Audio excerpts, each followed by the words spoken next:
Hello, welcome back. This is a video about a gaming computer that I purchased from Facebook Marketplace. The idea of the video is to show what a computer like this, at the cost, will do for you. We'll be looking at Valhalla, a very modern and demanding game. We will look at the components that are inside, and if necessary, what we can change. We'll look at the components such as the cooler, the memory, the hard drives, to see how balanced the computer is. Is everything that you're buying in this computer necessary? Can anything be changed to improve the performance?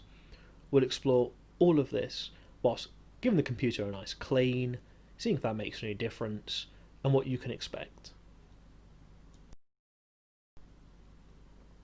Now we have the side panel off, we can have a look inside the computer. What you see is that the fans are very dusty, but that is to be expected with a pre-owned computer. You'd want to give them a clean, but in general, the whole computer doesn't look too dusty. A quick wipe for this should be fine. There's not a build-up of dust anywhere in particular.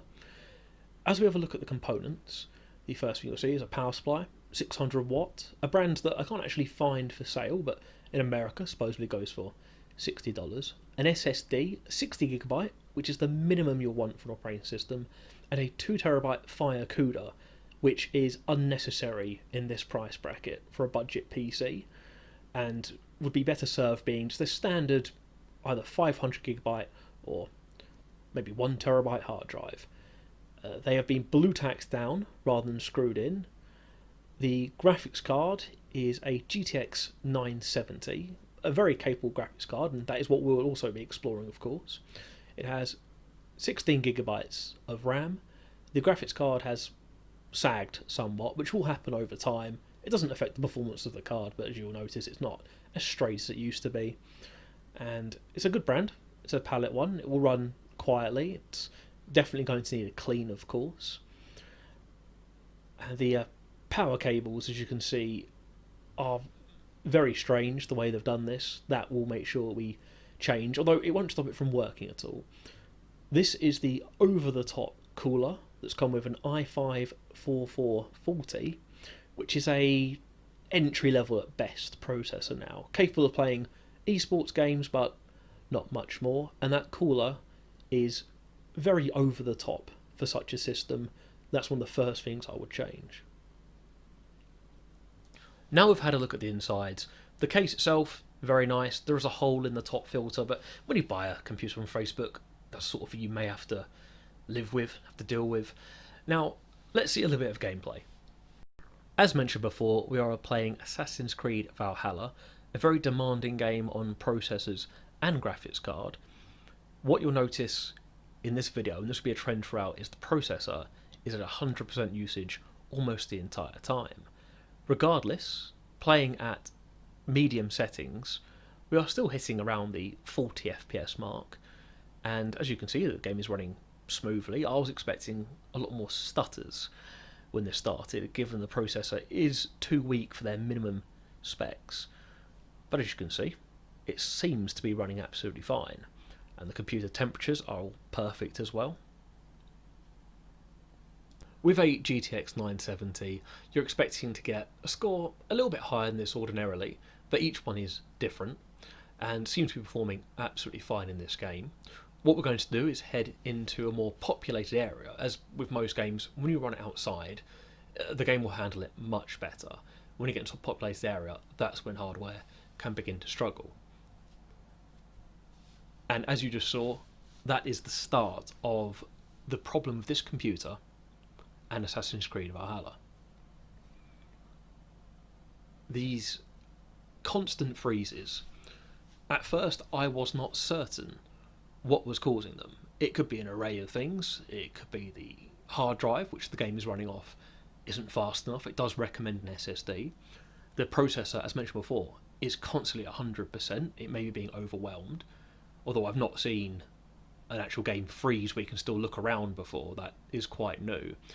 I was also thinking it could be the VRAM, the video RAM on the graphics card, as this card has 3.5GB of DDR5 RAM, VRAM, and 0.5GB of some very slow VRAM that they basically got in a lot of trouble for putting on the card, which used to affect a lot of games when the card first came out.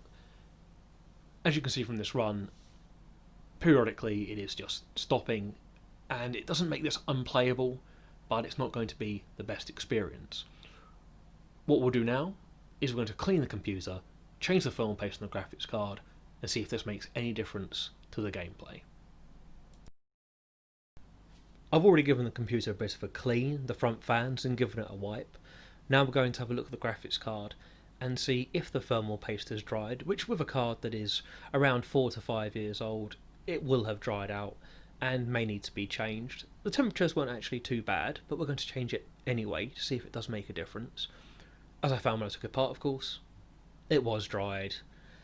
And we're going to use the same thermal paste as for the last video with the blower style GTX970.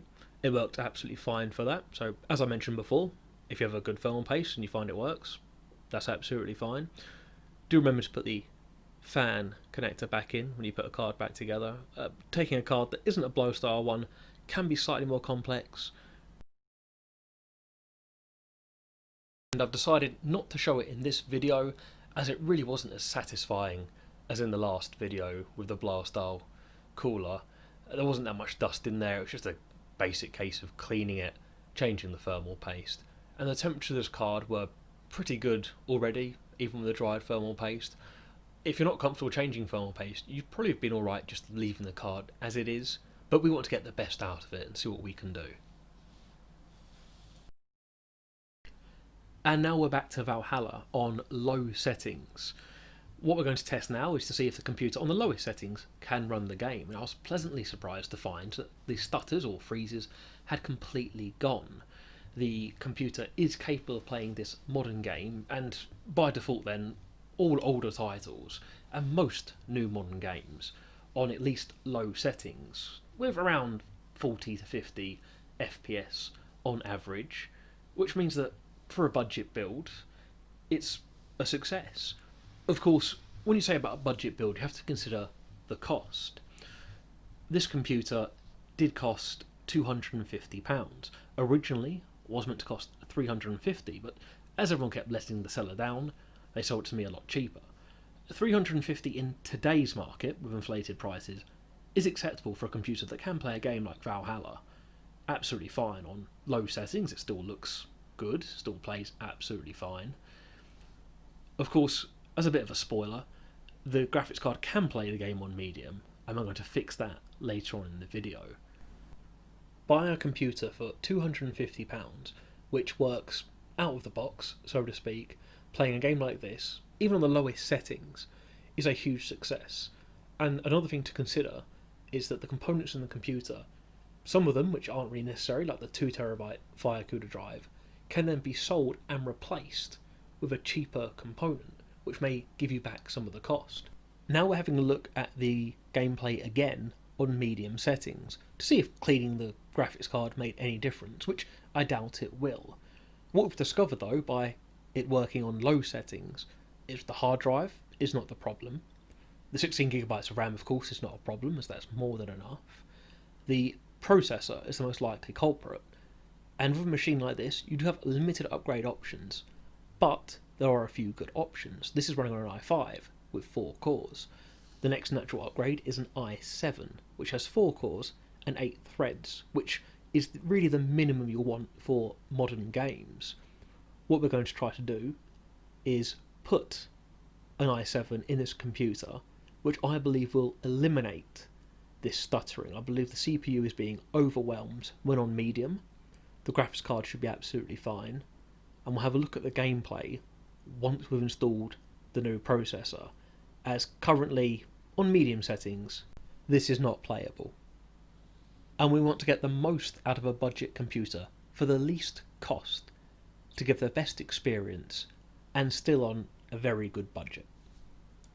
And now we return to Valhalla with the new processor. What we have here is the Xeon equivalent of an i7-4770, a very capable 4-core 8-threaded processor. As you can see on the screen, that is the one that I purchased, and that is only just double the price of the i5. So selling the i5 means you only pay about £30 toward this processor, and as you can see, it is now running on medium settings completely smoothly. In fact, it's actually running slightly better, as the score will show. So it's up 2,000 points, that's the top score, so 12,000 up from the previous 10,000, all from changing the processor. As you can see here, just standard medium settings. I don't believe putting up to high would be a good idea, although it might be possible for 30 FPS gameplay if that's your target.